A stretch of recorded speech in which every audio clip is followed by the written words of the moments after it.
نبی کریم علیہ نے فرمایا سب سے برا چور وہ ہے جو نماز کی چوری کرتا ہے۔ مسند امام احمد بن حنبل میں حدیث ہے۔ صحابہ کرام نے عرض کی یا رسول اللہ صلی اللہ علیہ وسلم نماز کی بھی چوری ہوتی ہے؟ تو اللہ کے نبی صلی اللہ علیہ وسلم نے فرمایا ہاں، نماز کا بھی چور ہے، نماز کا بھی چور ہے۔ حضور کیا مطلب؟ فرمایا جو بندہ رکوع اور سجود پورا نہیں نہ کرتا وہ نماز کی چوری کرتا ہے، اور چوروں میں سے برا چور ہے۔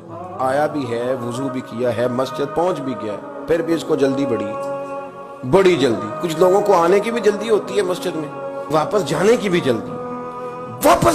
جلدی، میں سمجھتا ہوں کہ جب ایک بندہ ٹائم نکالتا ہے نا، وہ گھر سے نکلتا ہے، وہ وضو کرتا ہے، وہ مسجد آ جاتا ہے، تو اگر وہ بڑی جلدی بھی نماز پڑھے نا تو 1-1.5 منٹ کا فرق پڑتا ہے، اس سے زیادہ نہیں۔ لیکن وہ 1-1.5 منٹ کے لیے ساری نماز ضائع کر بیٹھتا ہے۔ نبی رحمت سید عالم صلی اللہ تعالی علیہ وآلہ وسلم کے سامنے ایک صحابی نے نماز پڑھی تو حضور علیہ السلام سے آ کے سلام لی، تو اللہ کے نبی فرمانے لگے واپس جاؤ اور نماز دوبارہ پڑھ۔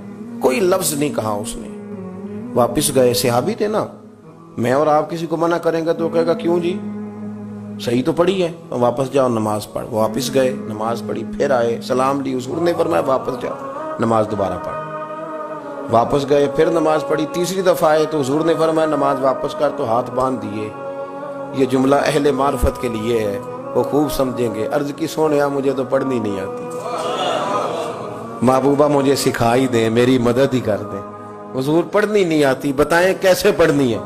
تو نبی کریم علیہ السلام نے فرمایا جب وضو کر تو اطمینان کے ساتھ کر، اور فرمایا جب رکوع کر تو پھر اطمینان کے ساتھ کر، اور فرمایا جب سجدہ کر تو پھر اطمینان کے ساتھ کر، اور جب اتحیات میں بیٹھ، تشہد پڑھ، دعائیں پڑھ، درود پڑھ تو پھر ذرا اطمینان کے ساتھ پڑھ، ذرا سکون کے ساتھ نماز پڑھ۔ گویا حضور بتا رہے ہیں کہ جب تم اطمینان کے ساتھ پڑھو گے تو پھر عرش کا مالک بھی اجر بھی جھولی بھر کے عطا فرمائے، جلدی بڑی۔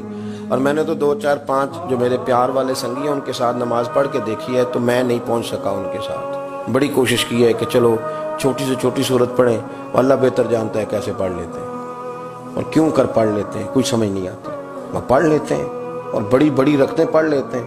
ایک بات اور کہہ دوں، کچھ زیادہ ہی لمبی پڑھ لیتے ہیں، سارے نمازی سلام کے لیے انتظار کر رہے ہیں، اور 3 بندے 3 کل وہ کہتے اسی رہتا نیک، اسی تو پکاواں گے تاں ہی پڑھنا جی۔